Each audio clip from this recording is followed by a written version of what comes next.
Assalamualaikum warahmatullahi wabarakatuh. Perkenalkan, nama saya Siti Nusyayati dari Farmasi 19A dengan NIM 19416248201013. Adapun topik yang akan saya bahas yaitu mengenai elusidasi struktur spektrofotometri. Kemudian, jurnal yang saya ambil mengenai isolasi dan elusidasi senyawa alkaloid mengenai biji mahoni.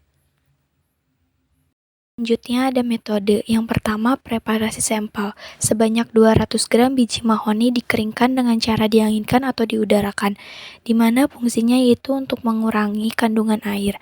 Setelah itu, biji mahoni tersebut dihaluskan dengan blender untuk memperbesar luas permukaan.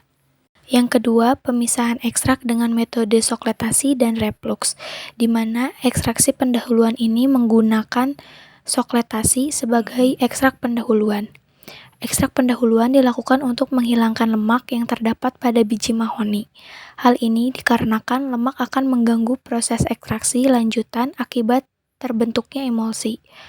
Petroleum benzen dipilih sebagai pengekstrak didasarkan pada derajat polaritas, di mana derajat polaritas bergantung pada tetapan dielektrik. Semakin besar tetapan dielektrik suatu pelarut, maka polaritas akan semakin besar. Hasil ekstraksi soklet dengan pelarut petroleum benzen menghasilkan ekstrak organik berupa cairan kental berwarna kuning muda. Residu dari hasil ekstrak soklet kemudian direflux dengan pelarut metanol. Metode reflux digunakan sebagai ekstraksi lanjutan. Pemilihan metode reflux didasarkan pada sifat sampel biji mahoni yang mempunyai tekstur keras serta komponen kimia yang akan dipisahkan tahan akan pemanasan. Yang ketiga, pemurnian ekstrak dengan menggunakan metode kromatografi. Di sini digunakan metode kromatografi ada dua, yaitu kromatografi lapis tipis dan kromatografi kolom. Kemudian, analisa kromatografi terhadap ekstrak kental alkaloid mahoni meliputi analisis kromatografi lapis tipis atau KLT dan kromatografi kolom.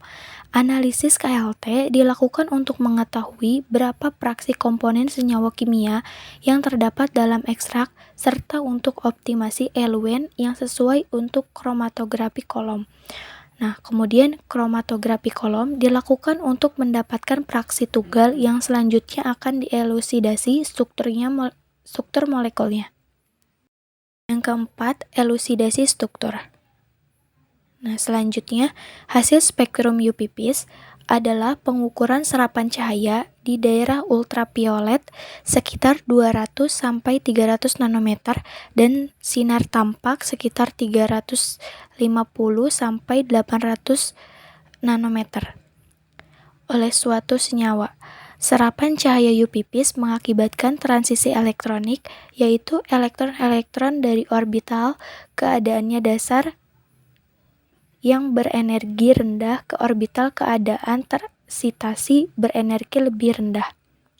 Spektrum UV dari ekstrak biji mahoni yang dianalisis memiliki panjang gelombang maksimum sebesar 241 dengan nilai serapan maksimum 1290.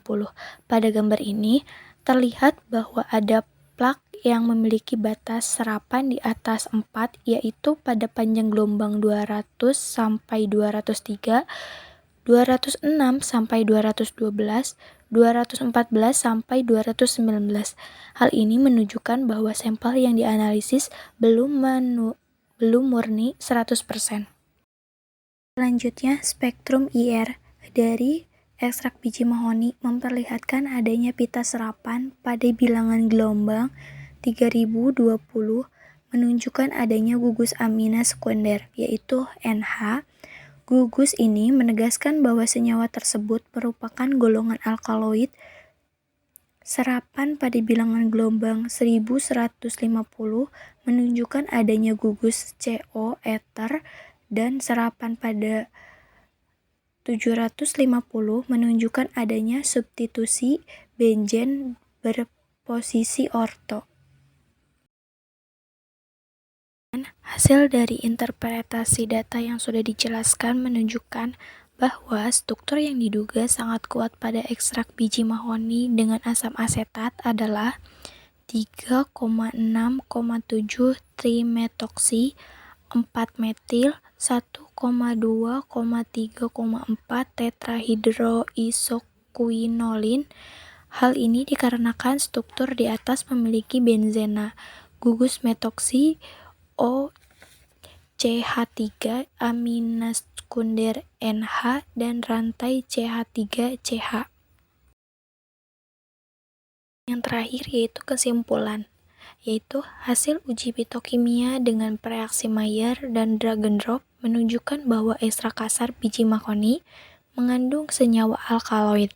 Kemudian, hasil elusidasi struktur molekul diduga bahwa senyawa alkaloid yang terkandung dalam biji mahoni yaitu 3,6,7 trimetoksi 4-metil 1,2,3,4 tetrahidroisoquinolin. Demikian presentasi dari saya. Apabila ada kekurangan serta kesalahan, mohon dimaafkan. Wassalamualaikum warahmatullahi wabarakatuh.